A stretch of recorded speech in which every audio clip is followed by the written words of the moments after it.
Good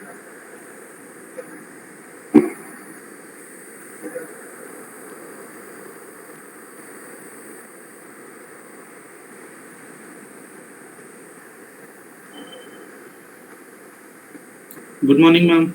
Good morning, Good sir. morning, students. Hope my screen is visible to all of you. Yes, ma'am. Yes, ma'am. Yes, Yes, ma'am. ma'am. Okay, so it is a sincere request to all of you to join the class in time. Otherwise, we will not repeat because already it is 11:08. Means like we are waiting for 5 minutes. So if you are not joining, then we will start. So today we will start experiment number 4.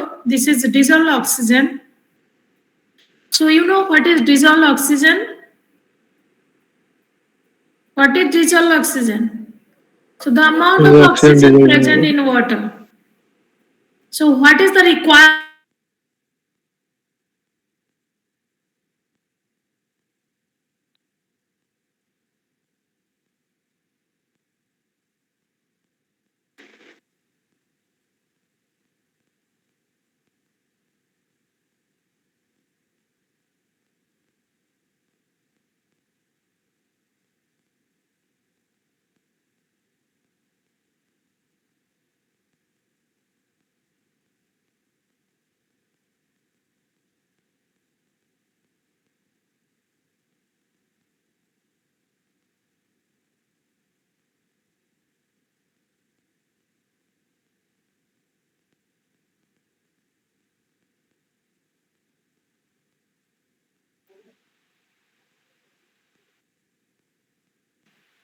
Ma'am आपका आवाज नहीं आ रहा है।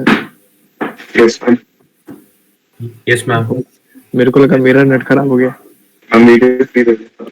सबको वही लगा कि उसका नेटवर्क हो गया।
मैम नहीं है ना, right?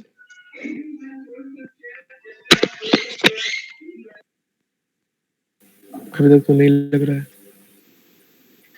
Okay okay sir, are you there? किसी को सर का नाम मालूम है? मनोज सर। Sir, post है. मनोज सर। मनोज मनोज कुमार सर. सिंह। हाँ गए.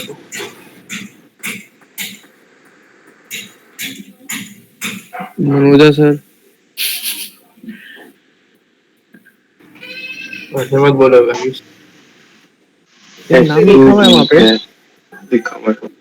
उठा लगेगा सर. आवाज नहीं आ रही सर। अरे भैया स्पेलिंग देखो एक बार जाके। मनोजा कुमार सेनापति अरे सर। हाँ भाई जान. सर ईयरफोन लगा सुन रहे हैं।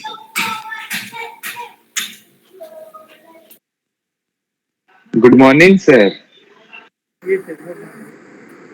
आराम जान सर मैम कहाँ चली गई? नेटवर्क प्रॉब्लम है.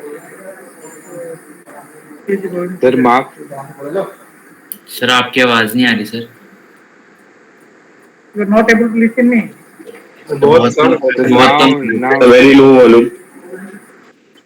Sir mark sir show our mark.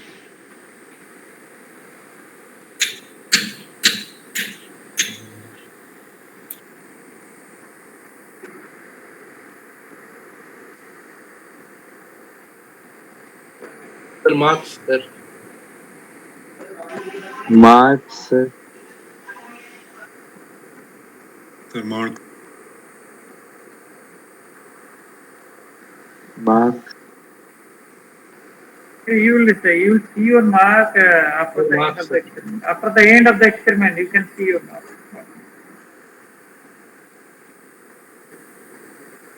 ठीक है Sir, college success.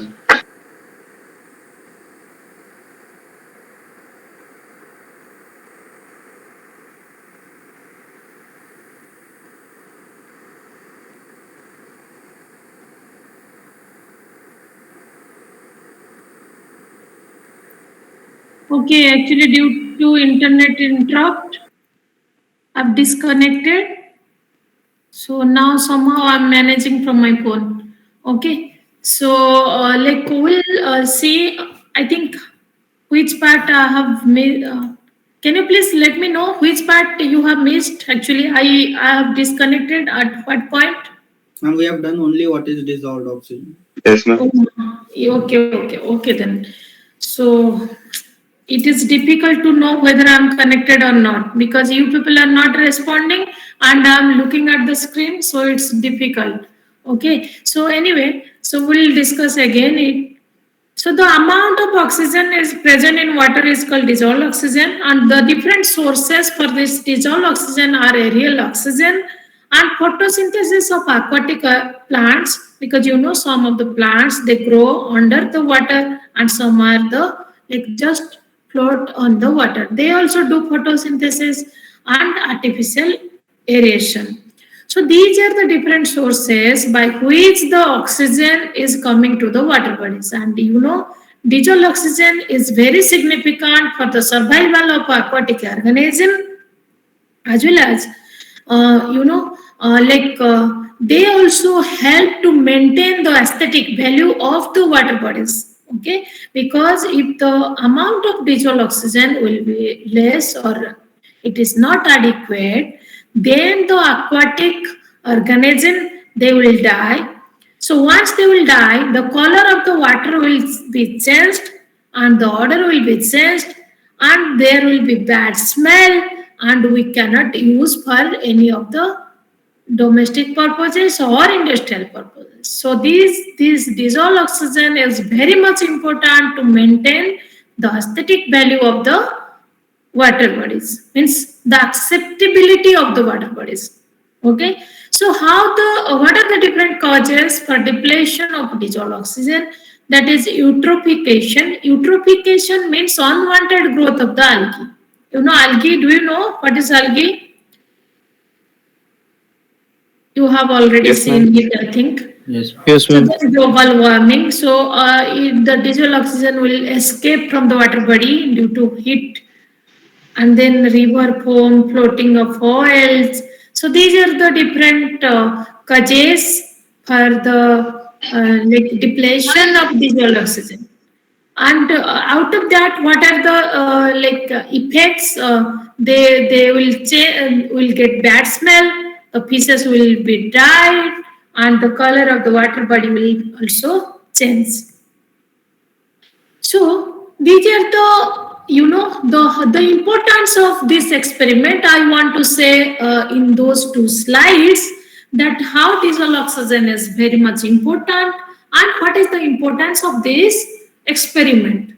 Okay, so here we'll determine the amount of dissolved oxygen present in a given water sample by using Winkler's method. So although there are so many sophisticated instruments are available to determine the amount of dissolved oxygen in aqueous medium, still this is one of the best method till now, and all over the world everybody accept this method to determine the amount of oxygen present in water bodies. So Winkler's is the scientist, name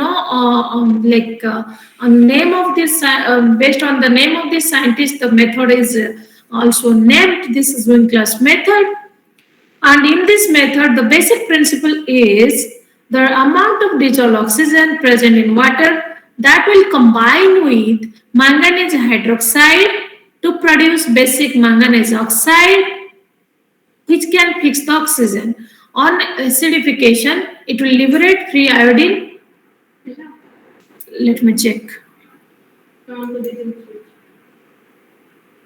No, still it is not.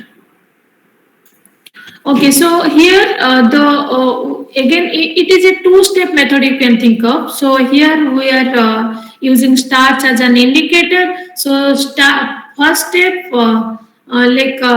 the color will change, pale yellow color you will get, and then the iodine will be liberated, and then the liberated iodine will be titrated with sodium thiosulfate solution using starch as an indicator.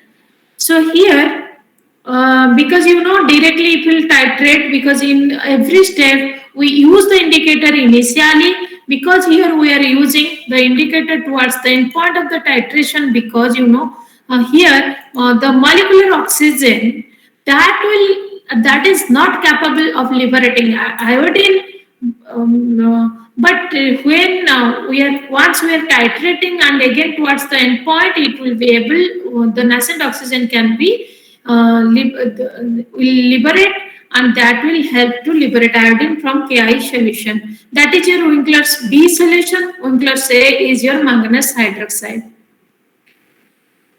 So here the materials what are used in this experiment, BOD bottle, that is a glass bottle where you will take your sample, and pipette, burette, conical flask, already Winkler's A is your manganese sulfate. Sorry, I was talking about manganese hydroxide, so it is manganese sulfate, that is your Winkler's A reagent, and alkaline Ki solution is your Winkler's B reagent, and sodium thiosulfate is your hypo, which is called hypo solution, that is used for the titration purpose, and stars is the indicator, and here sulfuric acid is used to dissolve the precipitate you will get in the BOD bottle.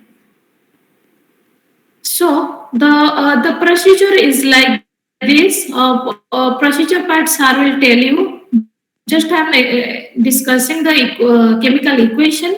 So first of all, manganese sulfate will react with sodium hydroxide. Okay.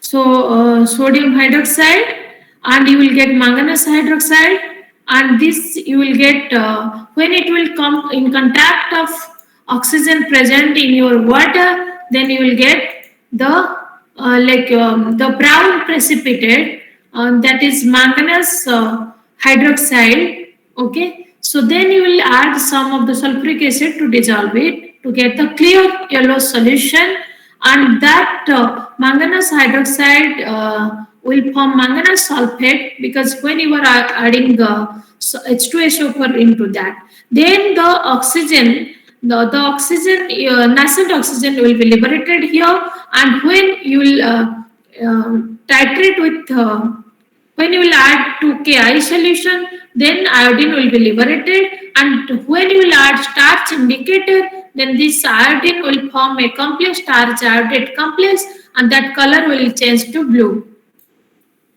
Okay, so these stars, when again you will titrate with sodium thiosulfate solution, then you will get sodium iodide, and the salt of hyposalt of sodium, so the color of the sample will be changed to colorless. So this will be your end point of your titration. Okay. So here, as you are doing the rough reading and concordant reading, the same way you will do, and the observation tables I will explain to you. And here, by using the N1V1, N2V2 formula, we will be able to determine the amount of oxygen or the normality of the water sample due to dissolved oxygen. So by this way, we can be able to find out the amount of oxygen present in the water sample. So this is all about the experiment. Okay. So if you want to discuss anything regarding this experiment, I'll be happy to answer your queries.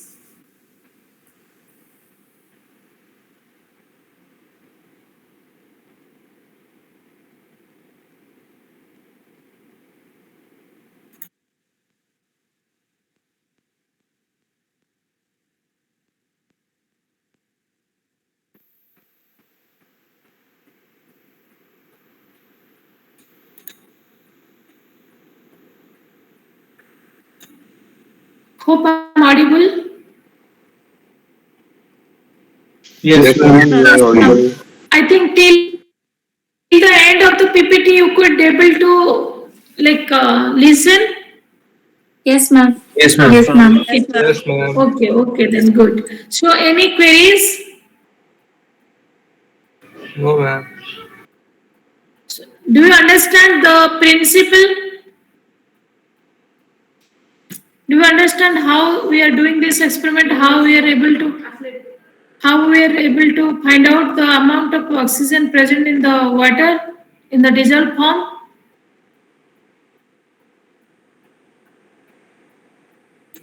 Do you understand the logic?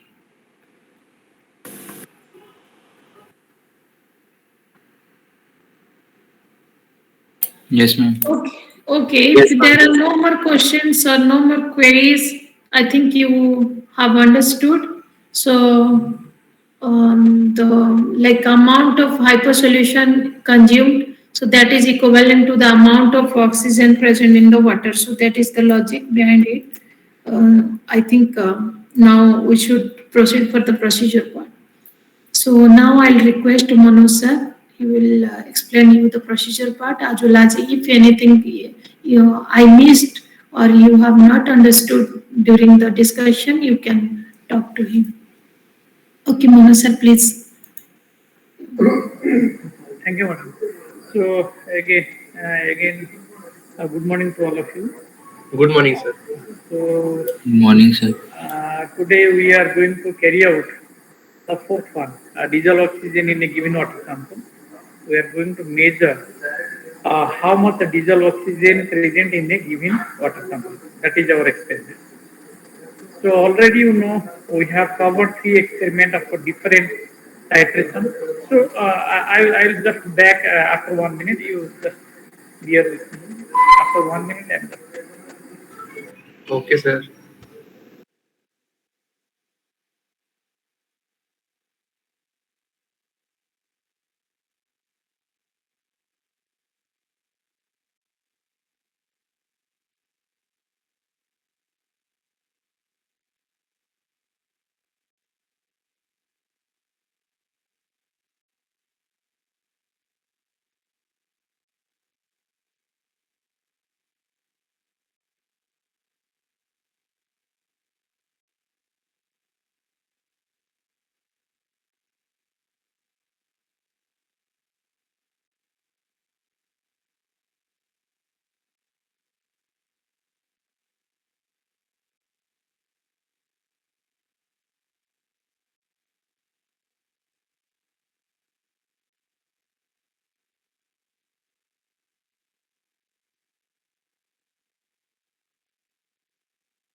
Okay, so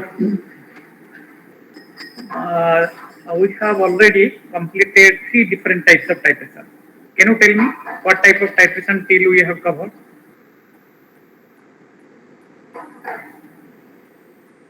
Are you there or not? Yes, sir. Till now we have done 3 titration, 3 experiment we have done. And in these 3 experiment we have covered 3 different types of titration. Do you remember? Standardization of game.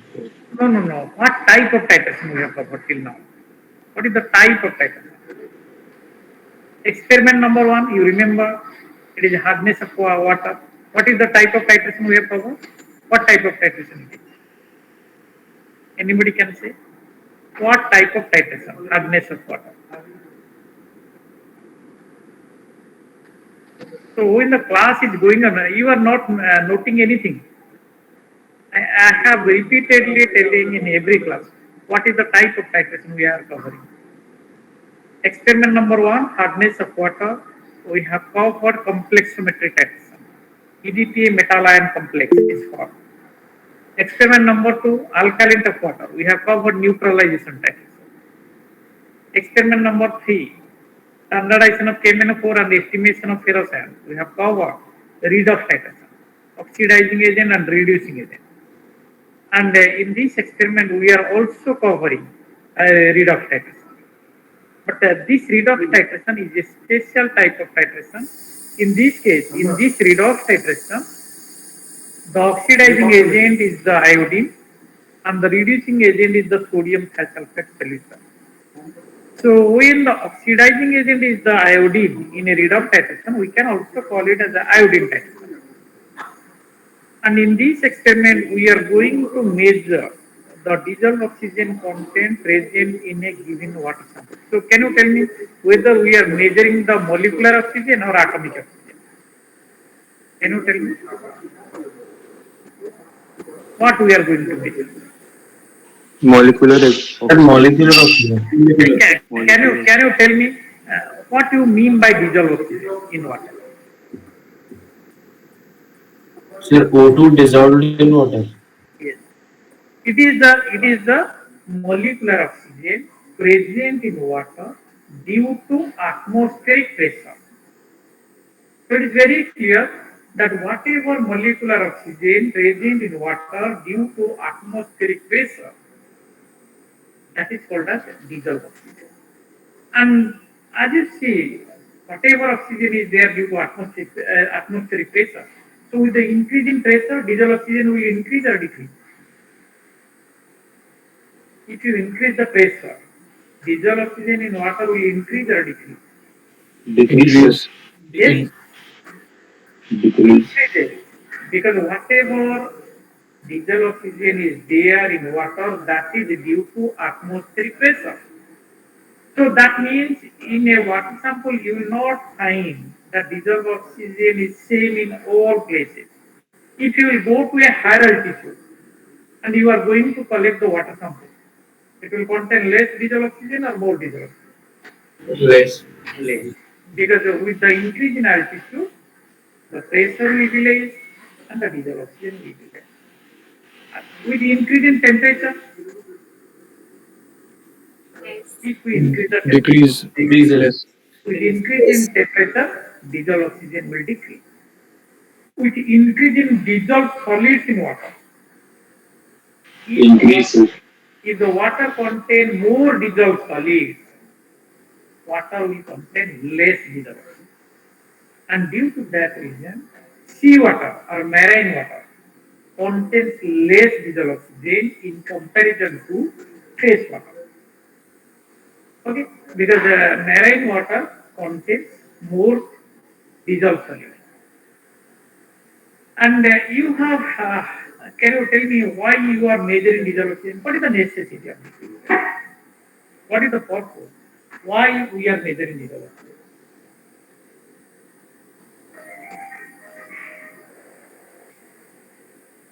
Can anybody tell me why we are measuring the dissolved oxygen content? Sir, to see if it is comfortable for marine life to be there in water.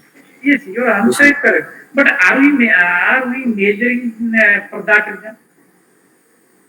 We are measuring diesel oxygen content in water for our benefit, not for the benefit of aquatic. Sir roasting ये सब को देख लिए We are measuring the diesel oxygen content in water to measure the pollution level in water, whether that water is suitable for drinking or not. Because you know that if the water contains more waste material, whether it is organic or inorganic waste, if the water contains more waste material, more diesel oxygen will be consumed for their oxidation by the microorganisms. So when the water contains more waste material, more diesel oxygen will be consumed for their degradation. And due to that, the water will contain less diesel oxygen. So by measuring the diesel oxygen content in water, we can measure whether that water is suitable for drinking or not. And generally, in pure water, the diesel oxygen is around 6 to 6.5 ppm part per million or milligram per liter. So when the diesel oxygen is less than that one, that means that water contains some organic waste or inorganic waste. So another experiment is there where we can measure directly whether that water is suitable for drinking or not. We can call it as BOD, biochemical oxygen demand. If you can measure diesel oxygen, you can also measure BOD. At the end, we will discuss what is the difference between diesel oxygen and biological oxygen demand. So we are measuring the diesel oxygen content for two reasons: whether that water is suitable for drinking or not, whether that water contains more waste material or not. For industrial purpose, you know, if the water contains more diesel oxygen, corrosion will be higher. And due to that reason, in those cases, we have to decrease the diesel oxygen content artificially. By adding chemicals, we have to decrease the diesel oxygen content in water. And we can do it by adding sodium sulfide, Na2S, or sodium sulfide, Na2SO3. By adding sodium sulfide or sodium sulfide, we can decrease the diesel oxygen content in water. Because if you will add, it will react to produce sodium sulfide. So by adding these chemicals, you can also decrease the diesel oxygen content, because you know if the diesel oxygen is more, corrosion will be high. So that will be done, that is done in industrial use, not for our domestic use. So in this experiment, if you will see in the procedure, we are not going to measure the diesel oxygen content directly. We are going to measure the diesel oxygen content indirectly. What we are going to do? We are going to add two different reagents. One is Winkler's A. Winkler's A reagent is nothing but manganosulfate solution, MnSO4. And Winkler's B is nothing but alkali potassium iodide. Alkali potassium iodide means sodium hydroxide plus potassium iodide हो सकता है, और potassium hydroxide plus potassium iodide भी हो सकता है. So by adding these two reagents, we are going to fix the diesel oxygen, because you know that oxygen which is present in water is in molecular form, and molecular oxygen cannot oxidize. What we are going to do? We are going to add potassium iodide. We are going to add potassium iodide in water. And whatever diesel oxygen is there, it will oxidize potassium iodide to liberate iodine. And whatever iodine will be liberated, that is equivalent to the diesel oxygen present in water. So in this experiment, actually we are going to measure the liberated iodine content. By measuring the iodine, we are going to measure the diesel oxygen content in water. Because the diesel oxygen does not produce any color in the water. But if the iodine will be liberated, it will give a color. And you know that molecular oxygen cannot oxidize potassium iodide. Only the nascent oxygen or atomic oxygen can oxidize potassium iodide to liberate iodine. So what happens here in this case, as I have told you, that we are going to add the two reagents, manganese sulfate and sodium hydroxide, which will produce manganese hydroxide. Manganese sulfate plus sodium hydroxide will give you manganese hydroxide, MnOH2. And manganese hydroxide acts as a carrier reagent which will carry the molecular oxygen to produce nascent oxygen in acidified medium. So you can see that here manganese hydroxide acts as a carrier reagent which will carry the molecular oxygen to produce basic manganic oxide, MnOH2, basic manganic oxide. And that basic manganic oxide in acidified medium will liberate nascent oxygen. And that nascent oxygen again will oxidize potassium iodide in acidified medium to liberate iodine. And that iodine we are going to make. So can you give me any other example which acts as a carrier agent which carry the oxygen?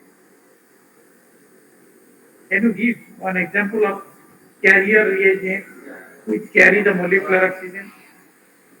Sir, Yes, I have a doubt, sir. yes, Sir, like in swimming pools when we have algae, so we use chlorine to clear it. yes. In swimming pools when we have algae there, we use chlorine to remove it. Hmm. So, sir, why can't we use hair chlorine instead of potassium iodide? Yes. Sir, I'm not getting you. sir, I have doubt. Uh, So in swimming pools, when we have algae over it, so when we yeah, want to remove this, so we use chlorine to remove algae and to clear swimming pools. yes. So sir, That why means in can't the water it is used for the cleaning purpose. Chlorine is used in the yes, a water cleaning purpose? in the cleaning purpose.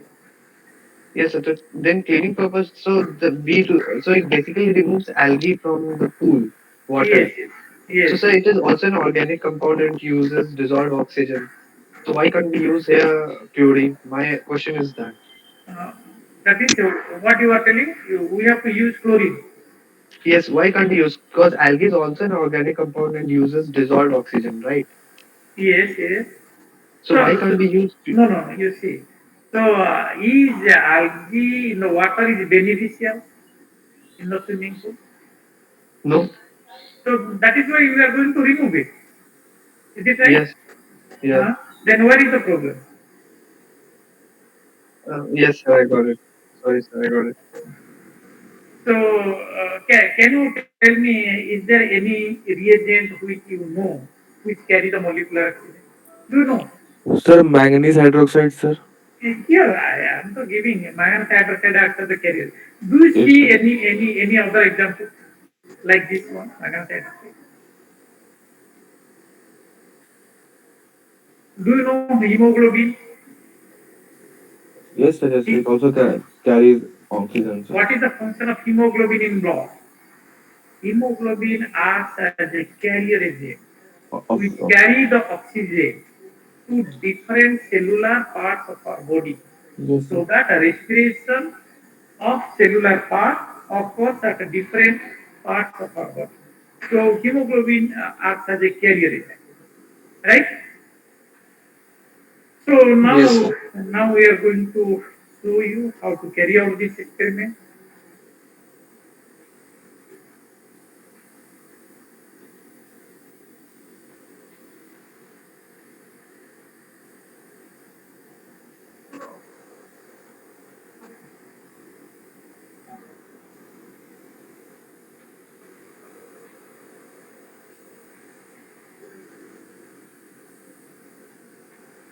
It's a very simple experiment. Can you see my screen? Yes, sir. Yes, sir. Yes, sir. Okay, so this experiment is being explained by Vikas sir. You can see.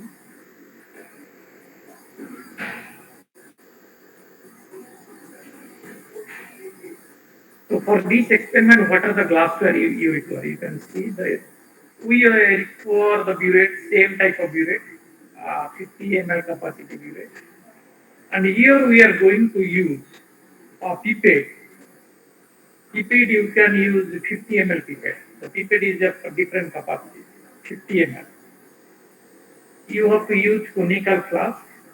And here you are going to use a special type of bottle, which is called as BOD bottle. BOD bottle means biochemical oxygen demand. I have told you BOD. So BOD bottle, what is the function of that BOD bottle? BOD bottle is a special type of bottle in which the mouth portion of the bottle is a little bit wider, and when you are going to put the stopper, it is completely airtight. And that BOD bottle of a different capacity are available. 300 ml capacity BOD bottle, 500 capacity BOD bottle also there. And in this experiment, we are going to use a BOD bottle of 300 ml capacity. So you can see it is a pipette of a large volume, 50 ml capacity.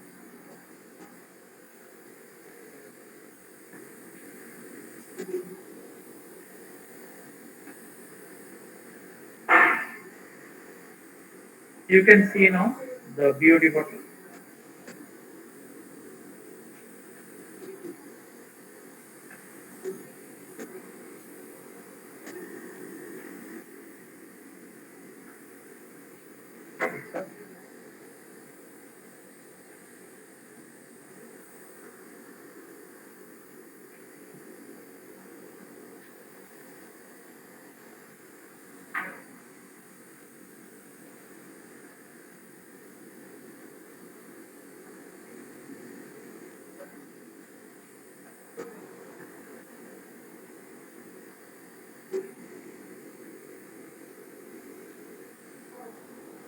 So this is the BOD bottle. You can see. Can you see this one? Are you able to listen me? Yes, sir. Yes, sir. Yes, sir. And you can see what are the reagents we require for this experiment. This one is sodium thiosulfate solution. Normality of sodium thiosulfate is N by 100, or you can say 0.01, and it is a colorless solution. This is Winkler's A. Winkler's A is nothing but manganese sulfate solution, MnSO4.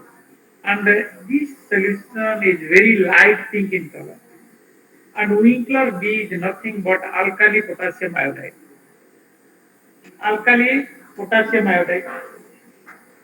Alkali potassium iodide means sodium hydroxide plus potassium iodide. And this one, it is also colorless. And this one is the indicator we are going to use, star. Star is a colloidal indicator. We are going to use star as the indicator. And you should remember that whenever we are going to carry out any redox titration, where iodine acts as an oxidizing agent, in those titration we have to use star as the indicator. And this one is concentrated sulfuric. These are the reagents or the chemicals we are going to use for this experiment.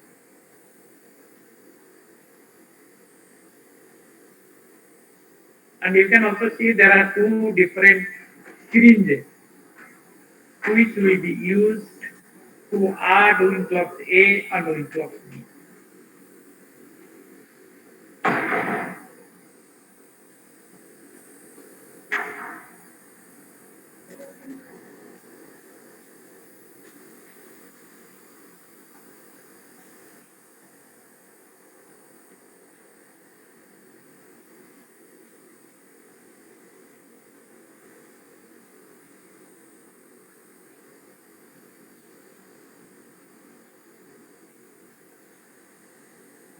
So in this case, what we have to do, as you see at the beginning, we have to wash all the things, burette, pipette, conical flask, BOD bottle, all the glassware we have to wash. And after washing the burette with the distilled water, we have to rinse the burette with the sodium thiosulfate solution. Because in this experiment, we are going to fill the burette with sodium thiosulfate solution. And the sodium thiosulfate solution we are going to use for this experiment is 0.01 normal.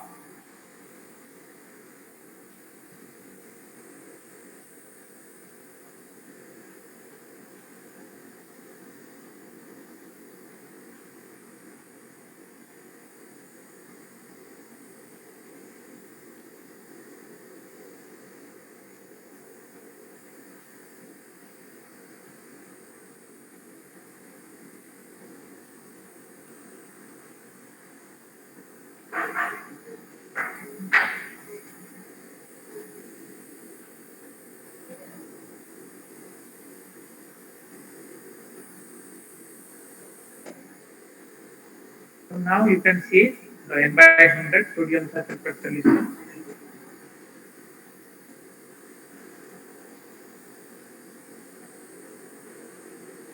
Take a few ml of sodium thiosulfate solution. Sodium thiosulfate solution is colorless.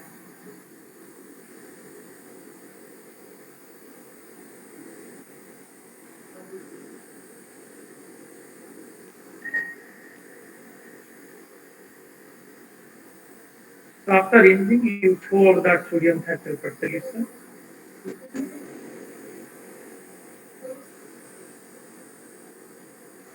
Now fill the burette with the sodium thiosulfate solution. You have to fill it.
you are adding sulfuric acid, you have to add it carefully.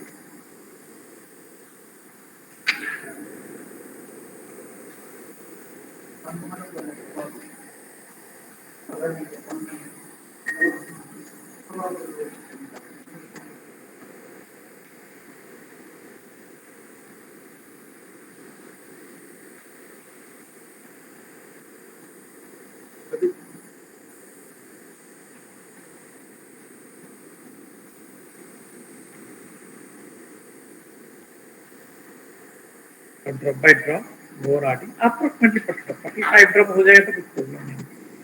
Go on adding. You can see how it reacts.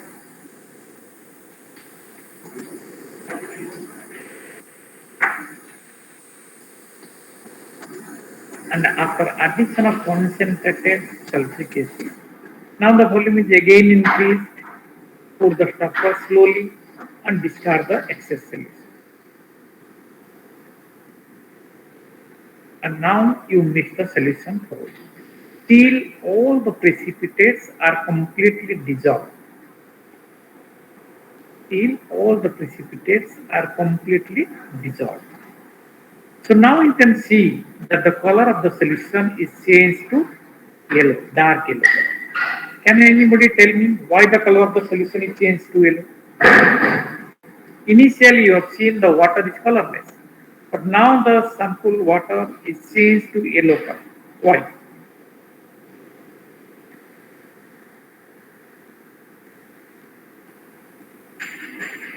Anybody can say? I have, at the beginning I have told you the answer. Can anybody say why the color? So because of iodine. Because of liberation of iodine. Because you see, yellow precipitation is nothing but basic manganic oxide. And when you are adding concentrated sulfuric acid, that if you see your chemical equation, you can see in the manual, that basic manganic oxide in the acidified medium will liberate or will release the nascent oxygen. And that nascent oxygen or atomic oxygen is capable to oxidize potassium iodide. Potassium iodide is given there before and also in club B. So that nascent oxygen will oxidize the potassium iodide present in the water sample to liberate free iodine. And whatever iodine is liberated now, that is equivalent to the dissolved oxygen present in the water sample. So due to liberation of iodine, the color of the water is changed to yellow. So if the water contains more dissolved oxygen, the color will be more yellow. If it contains less dissolved oxygen, it will be light yellow, like that way. So now what we are going to do, we are going to measure how much iodine is liberated, because that much of iodine is equivalent to the dissolved oxygen in water. So now 50% work is over. Now we have to just do the titration.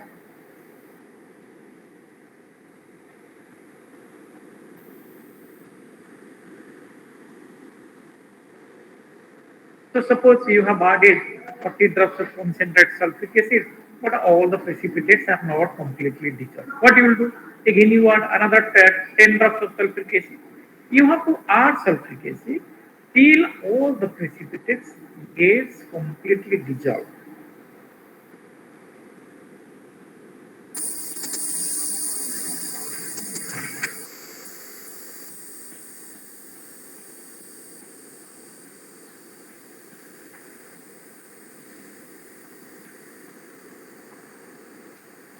Now you have to rinse your pipette by taking a few ml solution from this BOD bottle.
So take a few ml solution from the BOD bottle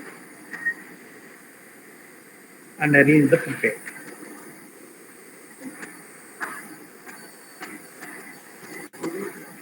Pour that solution.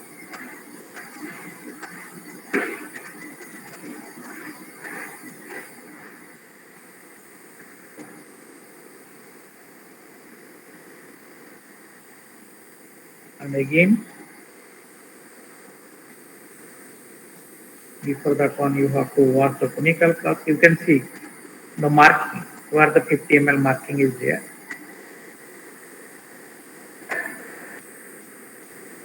You have to pipette out 50 ml.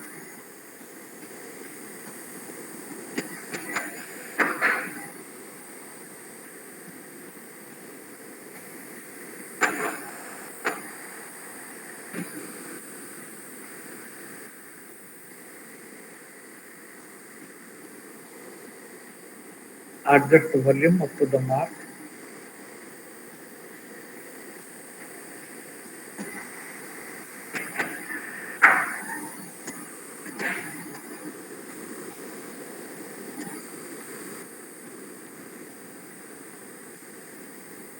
Now release that solution to your conical flask.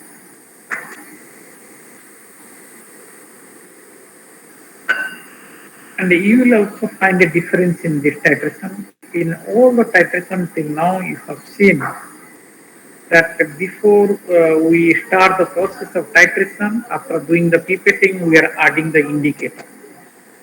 Then we are carrying out the titration. But in this case, you will find that indicator will be added towards the end point. You see first, then I will tell you why it is being done.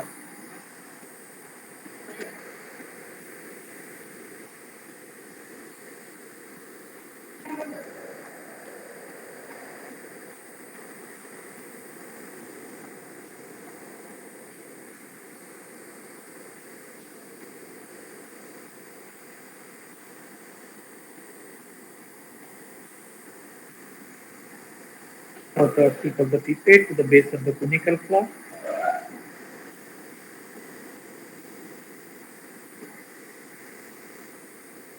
Now you take out the initial burette reading.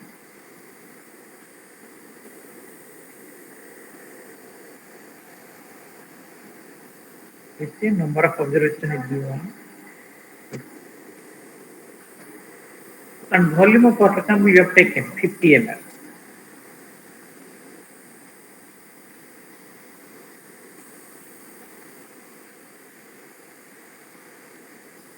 In each case, we have to take 50 ml. And the initial burette reading you can note down.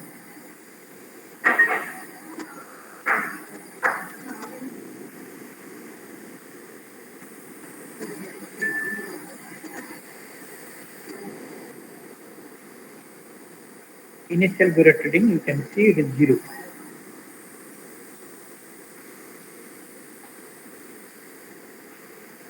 So now without addition of indicator, you start the titration. 0.5, 0.5, you know the first observation we have to take is the rough one, and we have to check it by adding 0.5, 0.5 ml at a time.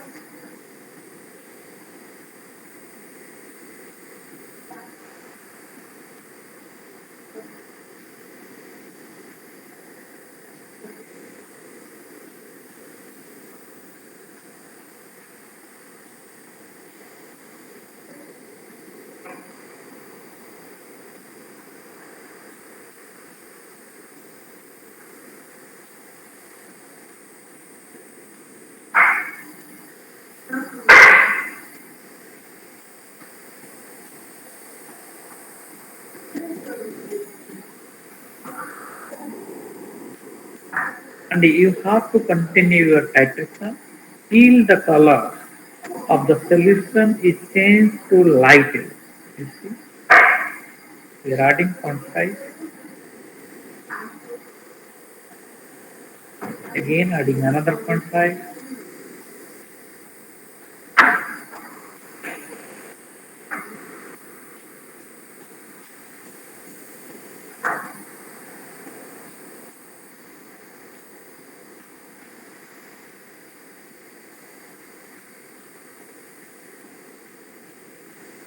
Still it is not light yellow. Again continue.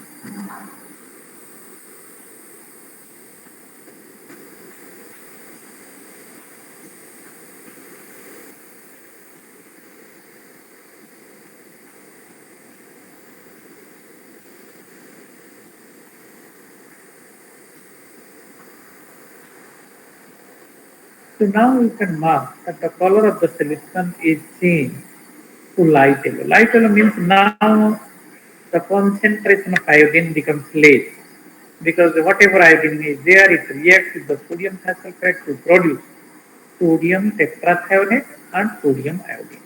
So when you are getting the color is light yellow, it is a comparative color. When the color is light yellow, at that point you are the indicator, starch indicator.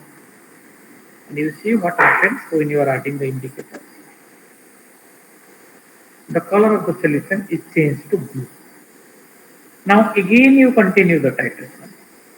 Again you continue the titration in the same manner by adding 0.5 till the color of the solution is completely colorless. You have not reached the final Biuret reading till now. When the color of the solution is colorless, that will be your final Biuret.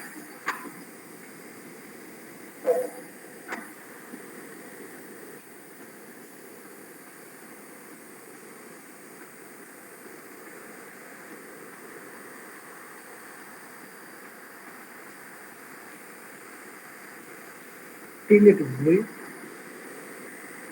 Again continue.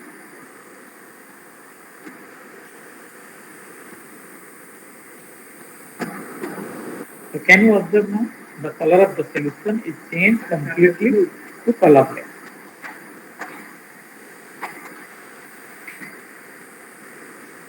And now you note down what is the final Biuret reading. Final Biuret reading is 4.5. And you note down this one. Difference is also 4.5, and this is your raw reading. So first observation is completed. Now we will go to the second observation. So from this one, it is very much clear that our raw reading is 4.5.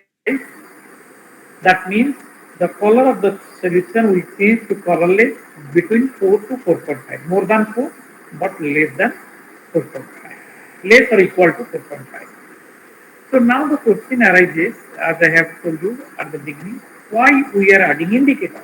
Because at the beginning, the color is dark yellow, and at the final point, the color of the solution is colorless. So we can make it directly from dark yellow to colorless. Why in between we are adding indicator? And if we add the indicator at the beginning, what will happen? Two things are there, as you see. If you are not adding any indicator, what will happen? The color will change from dark yellow to colorless, but at one point you will find that you can observe it is colorless, but it is still yellow because the change in color is not very sharp. The change in color is gradual, dark yellow, light yellow, faint yellow, and at what point it will become colorless, you will not be able to determine the sharp endpoint, exact point. When we are adding the indicator, color is blue and blue to colorless. There is a very sharp change in the color and you can identify the endpoint clearly. But what happens if you add the indicator at the beginning? If you will add the indicator at the beginning, the concentration of iodine is very large. And I have told you starch is a colloidal indicator. So when you are adding the indicator, all the iodines will absorb on the surface of starch molecule to form starch iodine complex. And when you are carrying out the titration, that iodine will be released from the surface of the starch molecule to react with sodium hydroxide. But release of iodine from the starch is a slow process. It's not a fast process. So at one point you will see that the color is changed from blue to colorless. And you will think that we reach the end point, you will keep your conical plot. And you will see within a fraction of minute, the color of the solution again will be changed to blue. Why? Due to liberation of iodine from the starch. Because the liberation of starch from the iodine, the liberation of iodine from the starch is a slow process. So that is why you have to add the indicator when the concentration of iodine is very less. And when you can find out the concentration is very less, when the color will be light or faint. So that is why you have to add the starch indicator when the color is light yellow or faint. Are you getting? Yes, sir. Yes, sir. So now again you do the pipetting, and you know your reading will be more than 4 but less than 5. So what we will do for the second observation, we pipette out 50 ml directly 4 ml done on the pipette. And after addition of 4 ml, the color will be fainter. So at that point, you are the indicator, starch indicator. Then you go on adding drop by drop sodium sulfate from the burette till it becomes colorless. Because within 4 ml, the solution is not going to be colorless. So without any doubt, you can add 4 ml directly.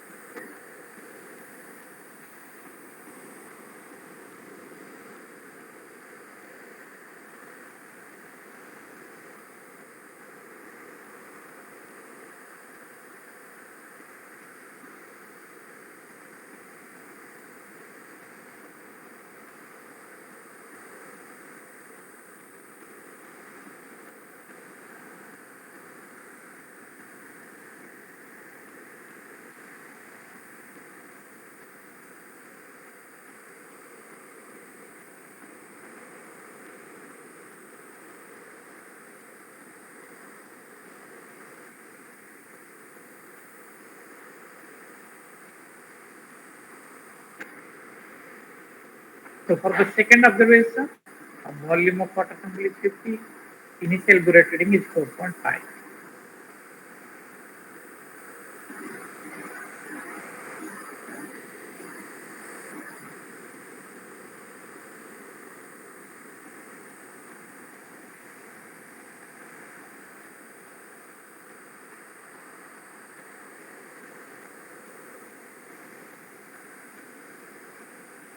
So you can see we have added directly 4 ml, and when we have added 4 ml, the color is light yellow or faint yellow.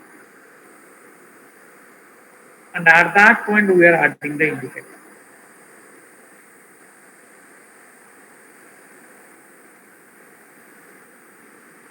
And the color is blue.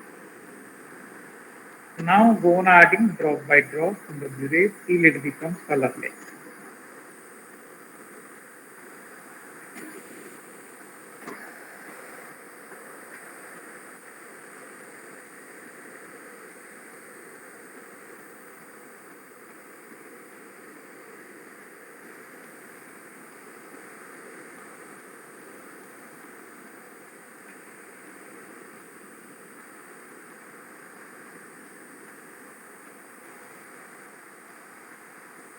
Till it is blue, go on adding drop by drop.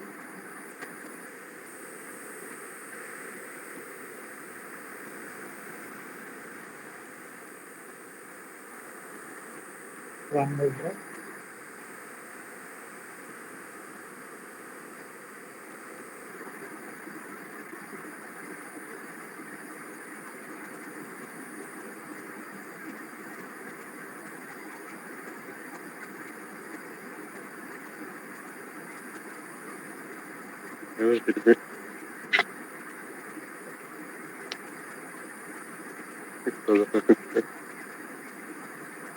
So now you can mark the color is almost colorless and note down what is the final Buret reading.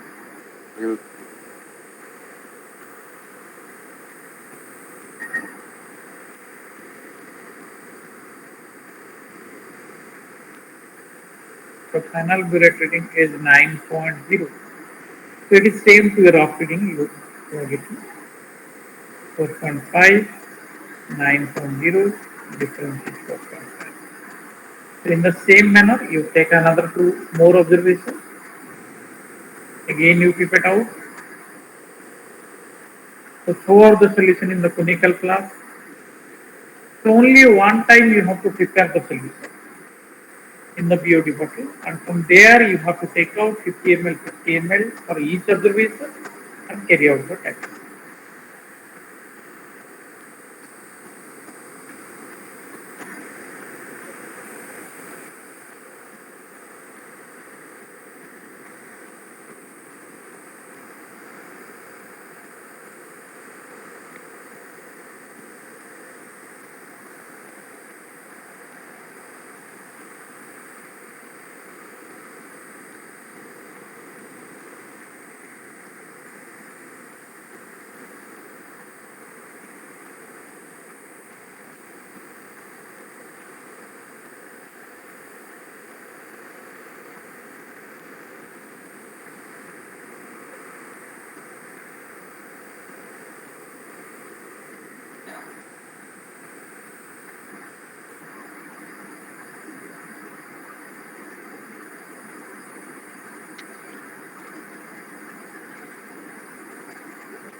भाई और बहनों, जैसे कि आप सब भाई और बहनों, जैसे कि आप सब जानते हैं, all my dear brothers Keep your microphone switch off. all my dear brothers and sisters, देखिए हम अखंड ब्रह्मचारी होते हैं. Roll number 843 Suez. Please mute.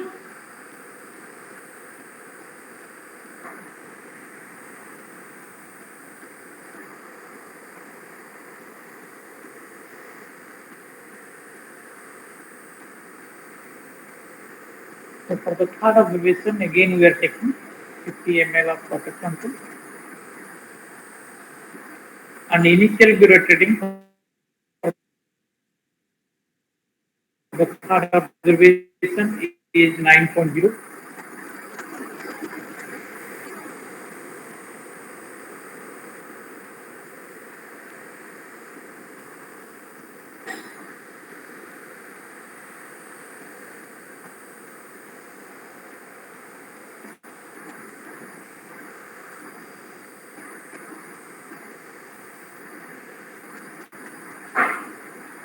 And as you know, we have to add directly 4 ml without any hesitation. So initial Buret reading is 9, we can go up to 30.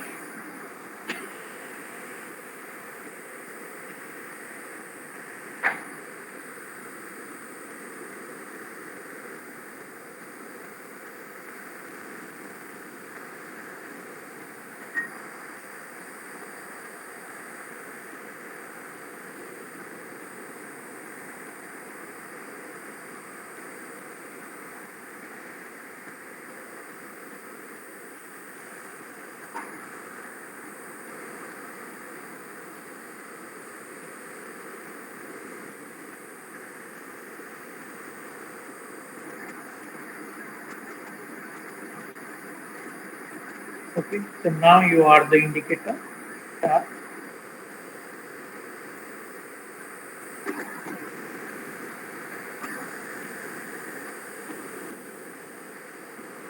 Color will be changed to blue.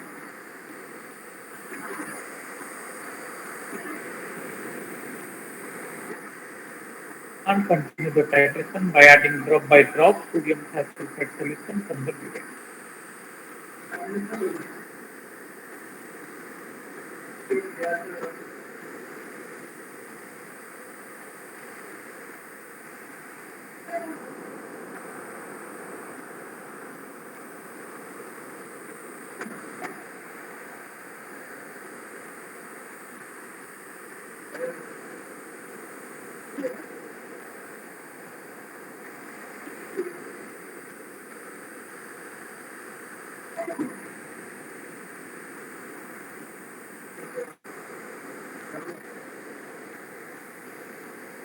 So now the solution is changed to colorless and moved down for the final burette.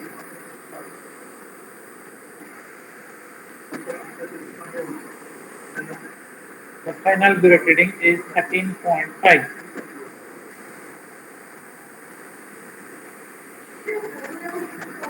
And the difference is also the same, 4.5.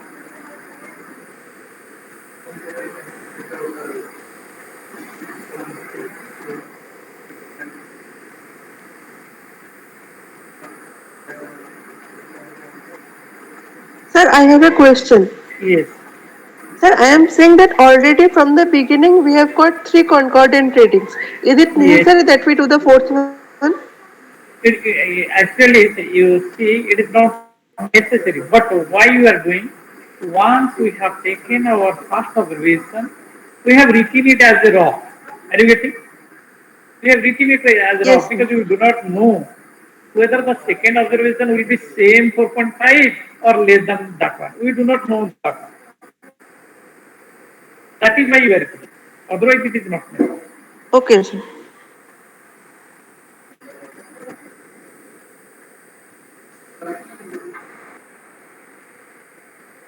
So, in the general practice, if you are getting 3 consecutive same reading, then 4th observation is not necessary.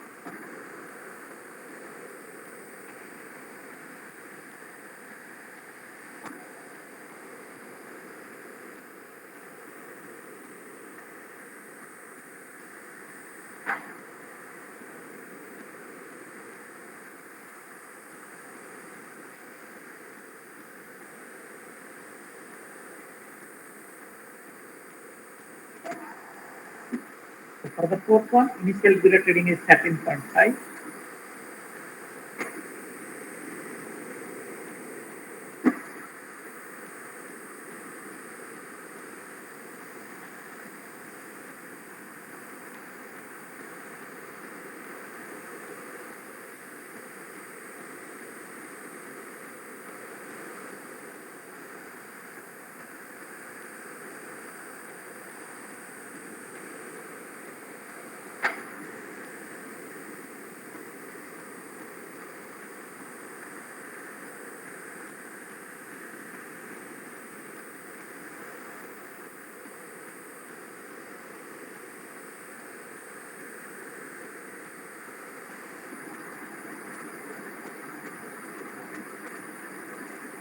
So go on adding directly 4 ml up to 17.5.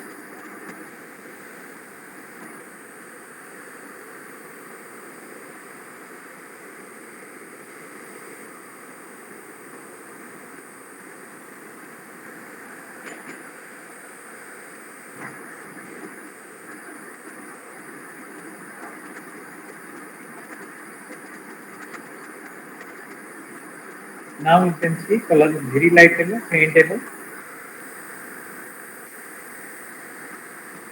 Then you add the indicator.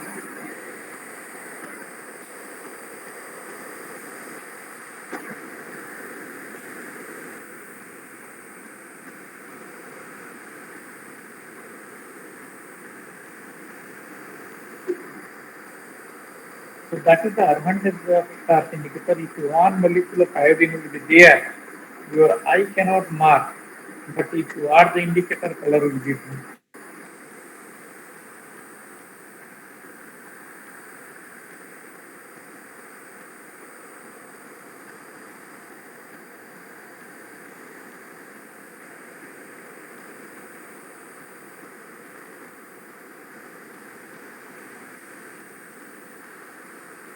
Feel it in the blue. Add one more filter.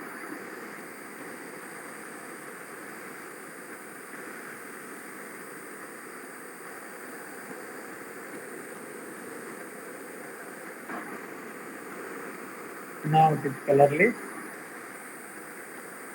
Note down the phenylbutyrate reading. So it is 18.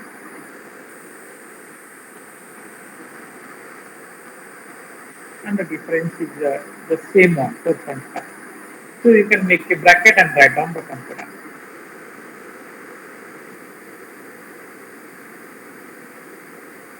So which will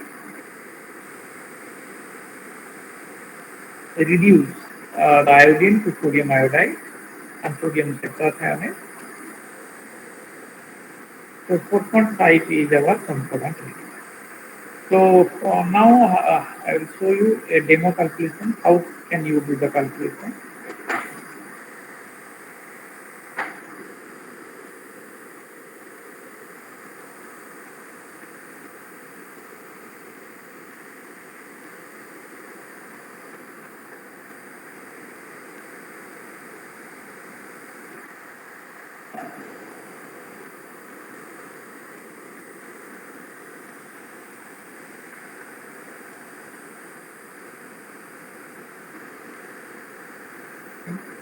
This is the dissolution calculation.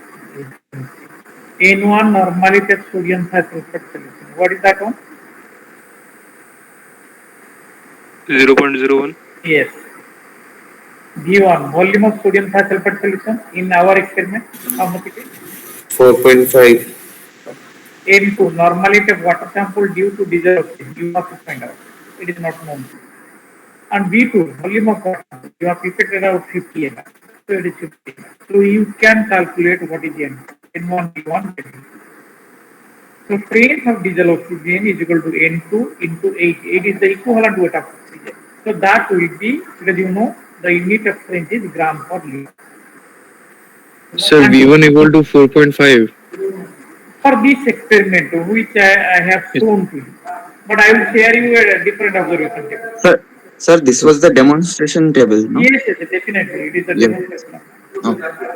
So trains of diesel oxygen N2 into 8 unit is gram per liter. But we have to always express diesel oxygen in ppm or milligram per liter unit. So to change it to milligram per liter or ppm, we have to multiply the trains into 1000. So N2 into 8 into 1000. Whatever you are getting, unit is milligram per liter or parts per minute. So at the end, in the conclusion, you will write that the diesel oxygen present in the given water sample was found out to be this one. This is your diesel oxygen. Okay. And now I am going to share the observation table.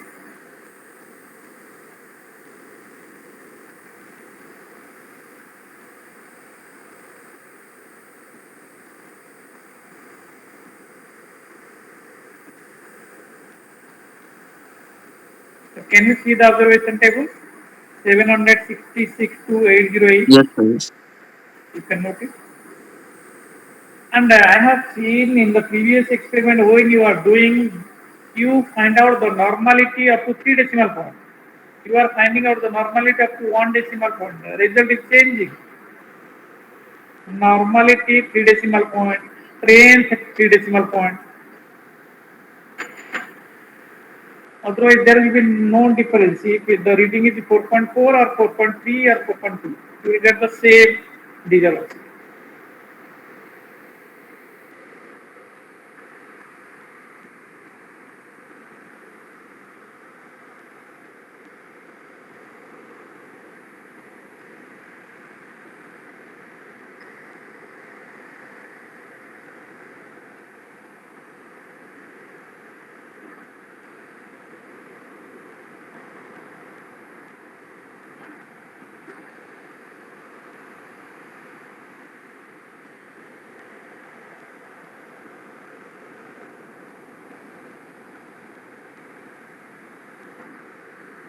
So after you write this observation table, you will tell me so that I can show the next group.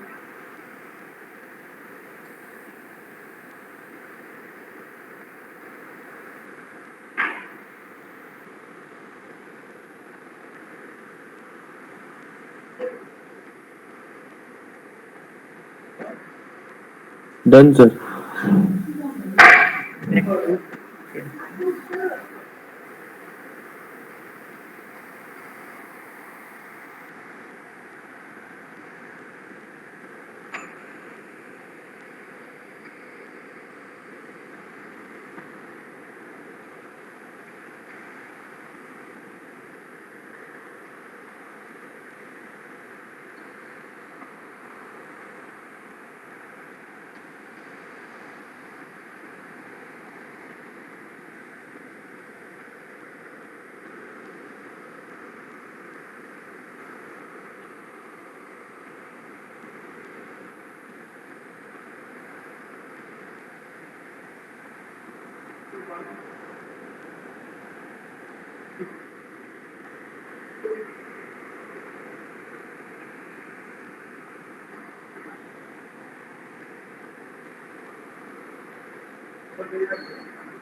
Everything.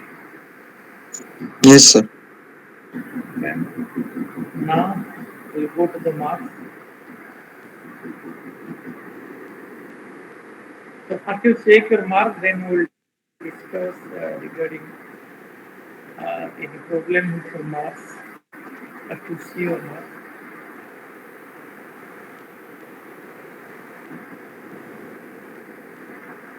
The right side red color, how much marks you have secured till now.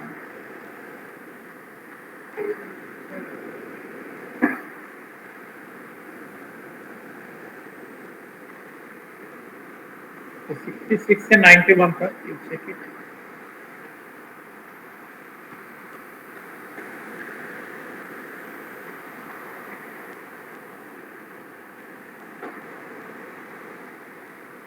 Then next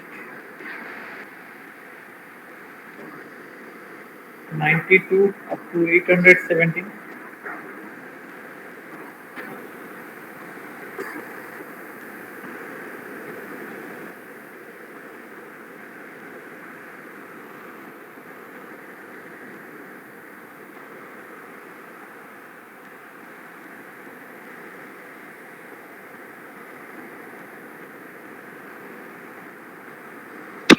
Sir, 816.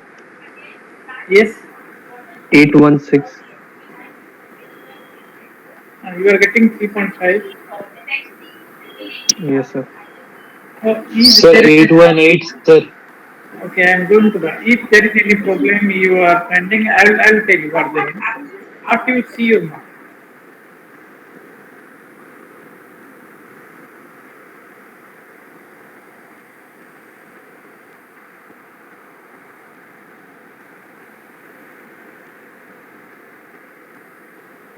We will discuss at the end. After this one, I will discuss. If any deviation in your marks, you can tell me.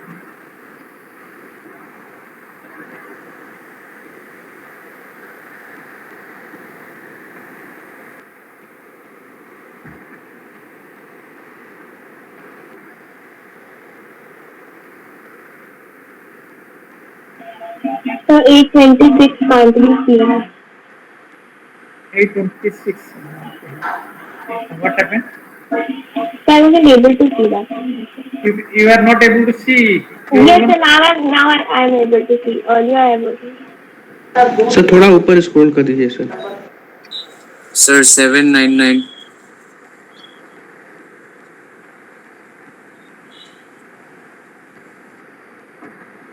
Sir, 848.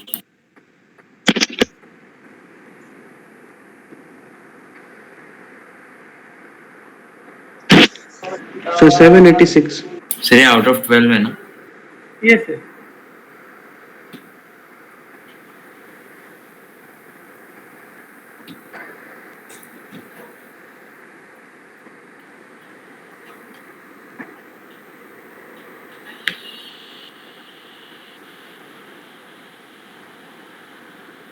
Okay. And now we Sir 812. you are not able. 612. Okay, sir. Thank you.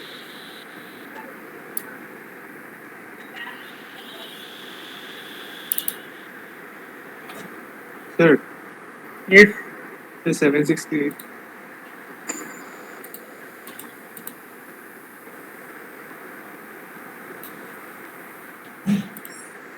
Sir, 781, sir. you can see. Thank you, sir. Sir, 768, sir.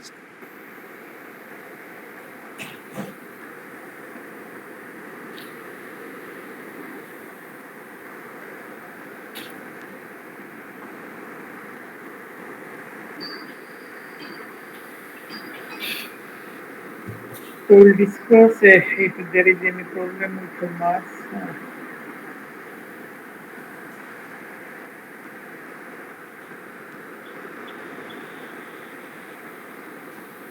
Sir, can we leave? No, no. If you have any doubt regarding your mass, you can leave.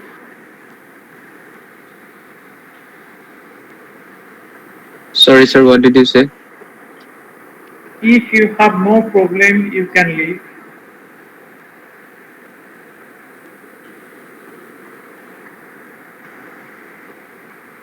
Now I am sharing your marks.